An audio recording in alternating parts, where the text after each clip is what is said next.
What up? What up? Welcome back. Um, Nice of y'all to join in on another episode that I have here. This is going to be one hell of a journey because now we are in the era of Daredevil. I was almost going to say Deadpool.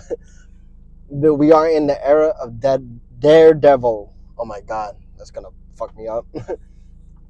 Daredevil, yes, and they dropped the episodes. Two episode premiered, and oh my God, it's.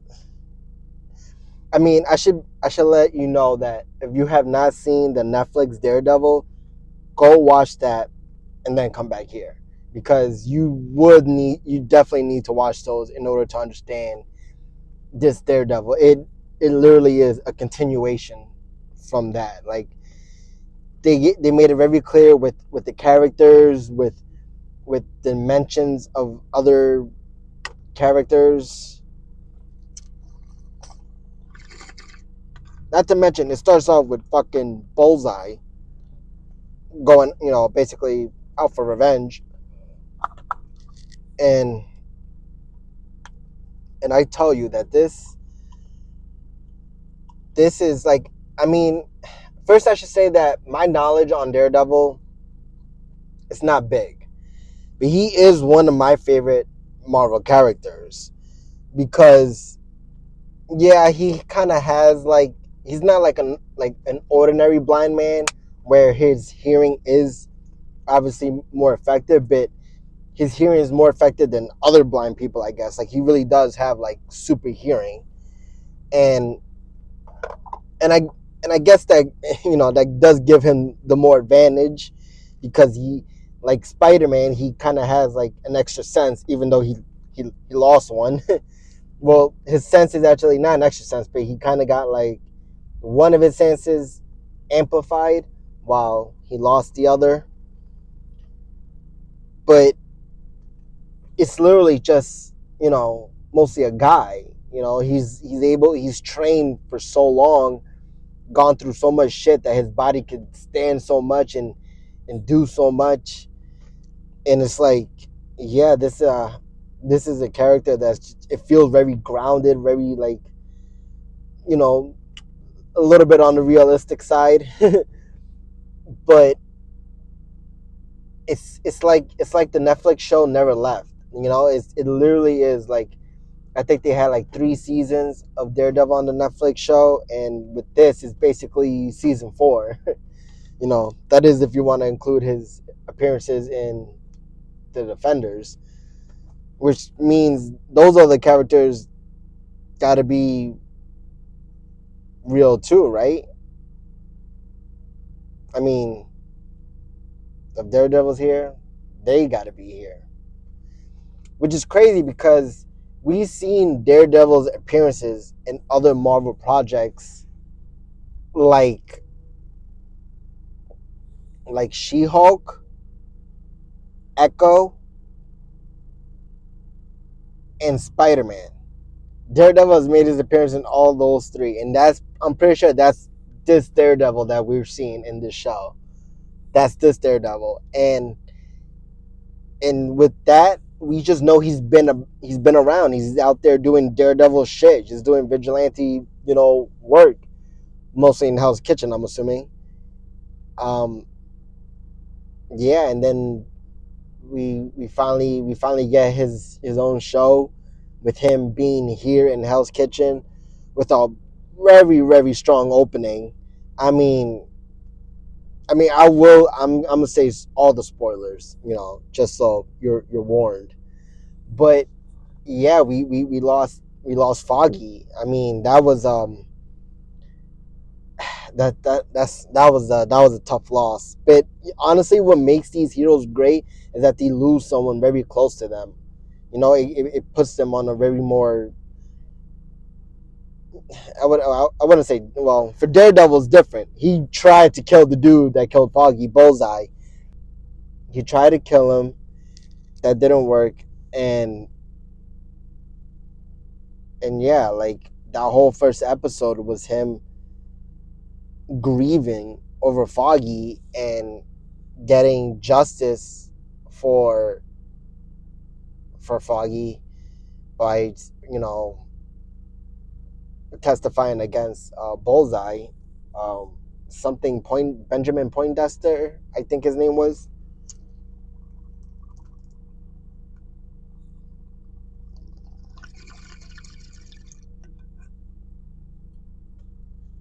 and and then at the end, and that fight with Daredevil and Bullseye, that shit was A1. That stairwell scene was basically like the hallway scene we got in the first episode ever of Daredevil. So, yeah, I mean, he took so many knives, and he was just plowing through. um, but yeah, that was like most of the fights are gonna be like that. I have no doubt that this show is. I mean, the Netflix show was good. I love the Daredevil Netflix show, so I have no doubt in my mind that this is gonna disappoint. The only difference is, which is gonna be a good thing, is that we're gonna get probably more Marvel characters. Probably not appearance wise, but mention wise. Because we get Wilson Fisk trying to go for mayor. This was teased at the end of Echo. Yeah, because the first time we get Daredevil, I mean, the first time we get Kingpin back in the scene is with Hawkeye, the Hawkeye series. We first get him in there. He's out there trying to do Kingpin shit, and they try to, Kate Bishop and Clint try to take him down. Um, they kind of did, and then when that happened, um, Echo kind of put Kingpin down. She shot him in the face, which was mentioned in the Daredevil show. He was like, "You have a daughter, right?" Which was Echo.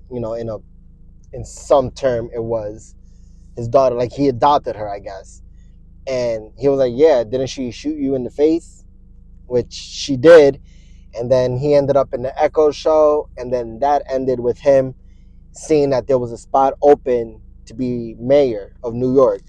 So that's how it ended. We didn't know. I mean, yeah, I guess we knew when Kingpin was going to be in Daredevil. That was going to be the whole thing, him going for mayor.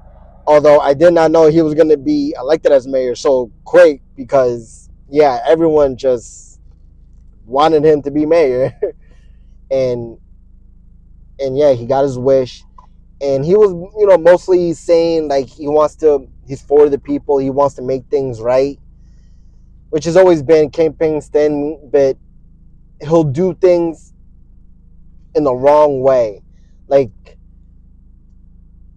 first of all, he mentions that he doesn't want vigilantes around. He says he doesn't want people like Daredevil. He says people a guy with a skull on his chest, referring to Punisher, and then he mentions someone dressed like a spider. And oh my god, I was like, yes, yes, that's the difference.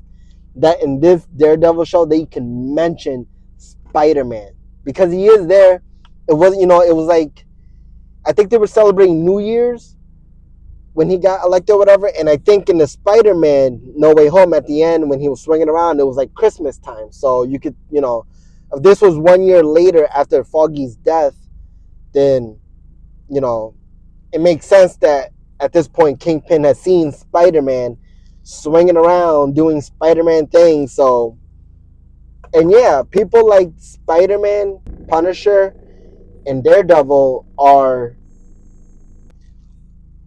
vigilantes. I don't know if the Sokovia Accords apply. I think they're basically dead. Considering from the Captain America Brave New World movie, I think that's no longer a thing. But yeah, now heroes could be out there, not have to register, I guess, or just run from the law always, which is what I'm pretty sure Spider-Man does and Daredevil. But Kingpin, he doesn't like those kind of people. And then we get another new character, which is White Tiger. I don't know much about this character. I've seen like one different version that they showed in the Ultimate Spider-Man show, but it was a girl. Could have been his daughter, but this is the a male version of White Tiger. We see videos of him in action on like surveillance cameras, and then he tries to help a guy by two guys that are beating him up, and both of them are cops. They don't mention they're cops. One of them die accidentally, and he's blamed for it. And the way that, like, they do not hold back on the gruesome. Like, they show some crazy shit in this fucking show. This show is not for the weak, not for the kids. Like, they're definitely keeping the same tone as it was from the Netflix series. And yeah, now this guy's locked up. The person who is representing him, obviously, is Matt Murdock, Daredevil. And obviously, he's hardly getting a fair trial because, you know, in the eyes of the public, a cop killer, accidental or not, people are going to blame you for that. And yeah, he's getting treated bad, like they were beating him in his cell, like, and shit like that. But, and then Wilson Fisk wants to step in. He wants to support the cops, but they don't want to support him. So he has to talk with the commissioner. And in order for him to get him to stay, he threatens him by showing him a picture of his wife and his kid, saying like, yo, if you don't, because he was going to leave the commissioner, he was going to leave, he was going to resign. And Wilson was like, you got to stay, or, your family gets hurt, basically. So it's like, Wilson Fisk obviously hasn't changed. He's still a fucking bad guy. Regardless what he wants to do, he'll do bad things to get there, basically. So it's pretty crazy how he has this power in the eyes of the public. It's like he's not doing anything wrong. I guess that's where Daredevil comes in.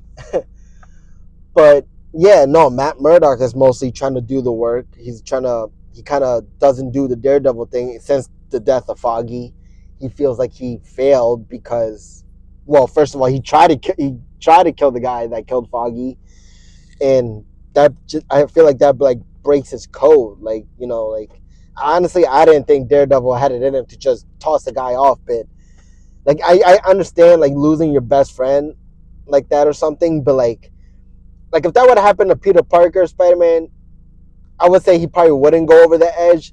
But the one in the MCU, probably, because he was gonna kill the Green Goblin after he killed Aunt May. Like, he was not gonna stop until the other Spider-Man stopped him. But yeah, Daredevil, he was like, fuck it, toss a guy off a building, and because of that, he hung up the cowl.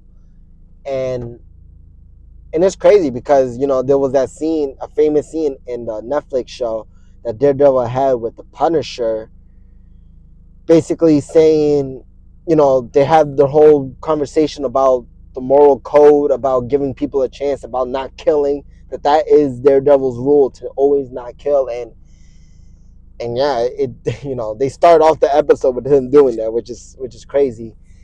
But he tries to do things the Matt Murdock way. Still uses his super hearing. I feel like he probably can't help it, but he uses his super hearing to, like, still tell if someone's lying or not, or track people down, like he was with one of the cops that beated on the White Tiger guy.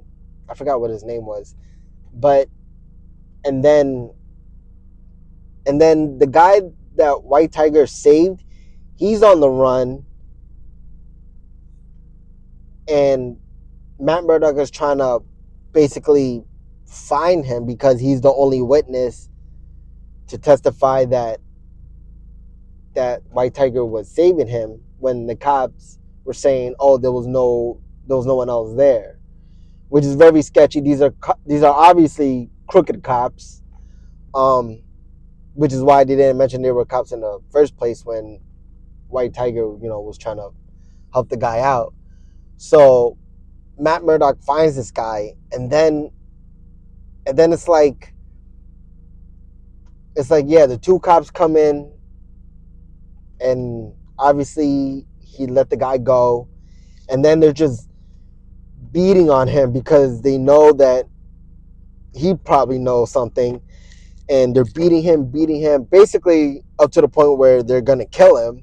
And you could tell Matt Murdock does not want to go back to his old ways. He does not want to do what he knows he's gonna have to do, basically defend himself. And he did.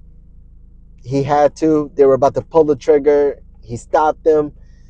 I was like, I was just like swinging along with them, like, yeah, get these motherfuckers.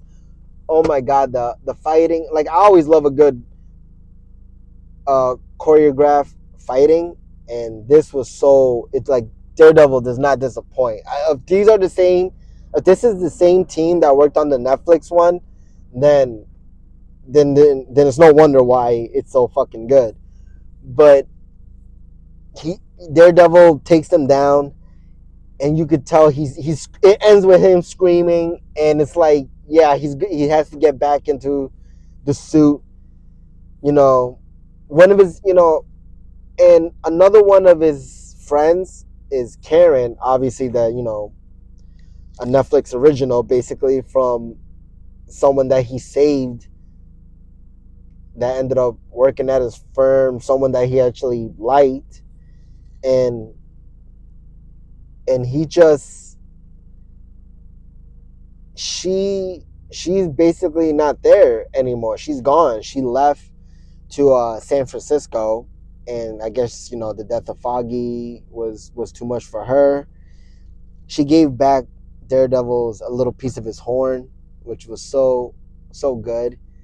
And even when his helmet was falling, because after he killed Bullseye, when his helmet fell, because that's where the horn came off, the part that it fell off, it almost looked like a D, almost like Daredevil, So it was like, I don't know. They do very like artsy stuff with it, so it's very cool. I very like how like symbolic they try to make stuff with Daredevil, and the opening too. They kept this basically the same opening, in the Netflix with I think the song, like the song might be the same.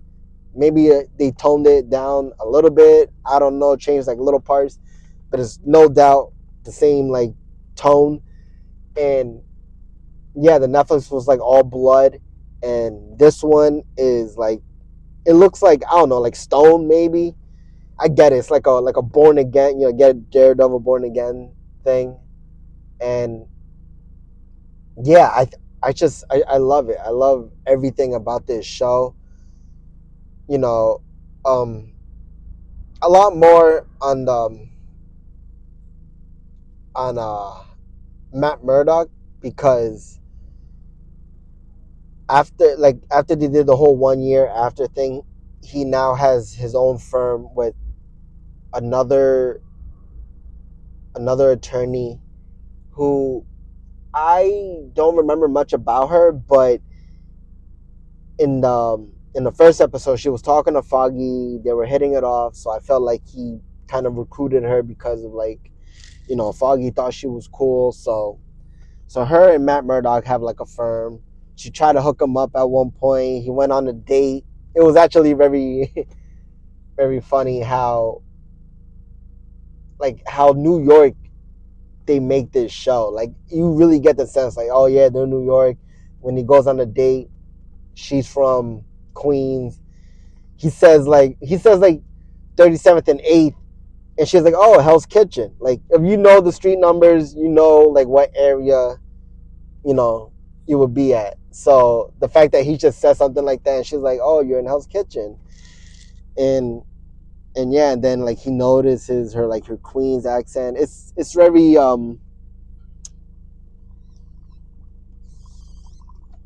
it's very cute, and I like little stuff that they put like that in the show. But then she ends up being a therapist for Wilson Fisk and his wife Vanessa, which is like, oh my god, yo, like if Matt ends up losing her now or something because of like, I hate that somebody has to know somebody. It's like like, oh my god, it's never an easy life for him. But on Wilson's Fisk part, he's having issues, I guess, with Vanessa. I mean, they have a whole history, obviously, with the Netflix series, him wanting all this power, and yeah, basically, he became mayor because of her. I think she helped endorse him or something like that. And her money is very clean, apparently, which is how Matt Murdock was trying to find like some dirt on him, but like they were like, no, sorry, you know, he's clean, so you really can't touch Wilson Fisk. But what he wants out of all of this is really hard to really tell. I feel like there's always a bigger picture with Wilson Fisk, especially with like the guys that try to like the crooked cops, like they might be part of Wilson Fisk. Who knows? I mean, it's it's pretty crazy to see where that can go, especially that him and Vanessa had a conversation saying that she told him she does not want him at all trying to take down Matt Murdock, trying to take down Daredevil, basically. And he was like, okay, he's okay with it, but I feel like obviously Daredevil's going to come back in the picture. So if he comes back in the picture, Wilson Fisk is obviously not going to hold up his end of the deal with Vanessa, and he's going to try to take him down. And maybe we'll see more of a White Tiger. Honestly, if this was on Netflix, I would have reviewed the whole show already because I probably would have seen all of it. Getting these episodes weekly is gonna be rough. This is gonna be the first because we never got that with the Netflix. They just dropped the whole season at once. So hopefully there won't be that many like filler episodes because that's what they would do with the Netflix ones because they dropped the seasons at once, I feel like. But now that we're getting, I don't know how many episodes total. I feel like maybe 6 or 10. But hopefully, if they give us maybe one filler episode about giving us some more background information, then yeah, I wouldn't mind just maybe one. But this show is definitely looking very promising. I love how they continue to show new characters that are connected to old characters, like this reporter, the BP report or whatever, something like that. Yeah, like the BBP report. She was just like interviewing people on the street. It seemed very New York too, like asking people what do you think about this vigilante, saying like, now that Daredevil's gone, they're like, yo, now that Daredevil's gone, there's a lot more crime. They talk, Wilson Fisk, he's nothing but a criminal. You hear a lot more voice of the people on the street, which is very entertaining. I like that. It gives you, more the New York feel, basically. But we end up finally seeing her visit Wilson Fisk with a little one-on-one, and we find out that she is the daughter of Ben Urch, which, if you know him from the Netflix series, he was a reporter for like the Bulletin, for like the newspaper, a reporter, and he helped Karen kind of basically become a better like investigator. Um, he always had like Daredevil's back. I feel like he was an important character in the comics too, and yeah, and then in the Netflix series, Wilson Fisk killed him, strangled him actually, and now we have his daughter basically being a reporter, and she's kind of looking into Wilson Fisk, and I don't know if she knows what happens to her dad, or if she suspects Wilson Fisk, but I feel like she's gonna get some answers in this series, and I'm curious to see her do a lot more like investigating, probably telling the people, stuff like that, doing what her dad couldn't, because that's what her dad was gonna do. Her dad was gonna basically out Wilson Fisk to being the kingpin, this criminal, you know, mob boss, whatever. I'm excited to see a lot more of the White Tiger. Hopefully we see him team up with Daredevil. I want to see some good team ups. Bring Spider-Man in too. I know they wouldn't do that, but hey, I could dream. Uh, I know we're gonna get the Punisher. The Punisher is definitely gonna be in here. Um, and yeah, like this is gonna be a really really good good show. I loved every fucking second of it. We have somebody that's a detective who knows Daredevil's secret, so it's good that there's always somebody that knows his secret. I think Karen knew his secret. I think Karen and Foggy both knew who Daredevil was, and I always like it when they know who they are. Well, obviously they know who he was, because from the Netflix, yeah, that's when they found out. But yeah, I mean, if you haven't seen the Netflix, you definitely have to watch it in order to see this. This is straight up a continuation. This is the same. It's a continuation of the Netflix, and this is the same Matt Murdock slash Daredevil that we've been getting in Spider-Man, She-Hulk, and Echo. This is the same Kingpin we got in Hawkeye and in Echo, and yeah, like I'm excited to see all the cameos, all the Easter eggs, all the everything. I want to see Daredevil back in action. Hopefully by the end of this whole show, he's owned up to being Daredevil. He probably gets a new suit, even maybe. I mean, we saw different masks in the trailer, so maybe we'll see more of him in those suits. I mean, we basically saw him in each one. We saw him in the yellow suit in She-Hulk. We see him in the black one in the original Netflix one, and I think there was another black one that he used in the Spider-Man, the Friendly Neighborhood Spider-Man show. I think that black one he had on too, and then the other one's probably the first version of his red suit from the Netflix, and the one he has now. So yeah, I mean, we've seen him in mostly different suits, but to see him in more, it's crazy. Bring on more of the Daredevil. I'm excited to see the Devil of Hell's Kitchen put some serious work in. Hopefully with other heroes too. So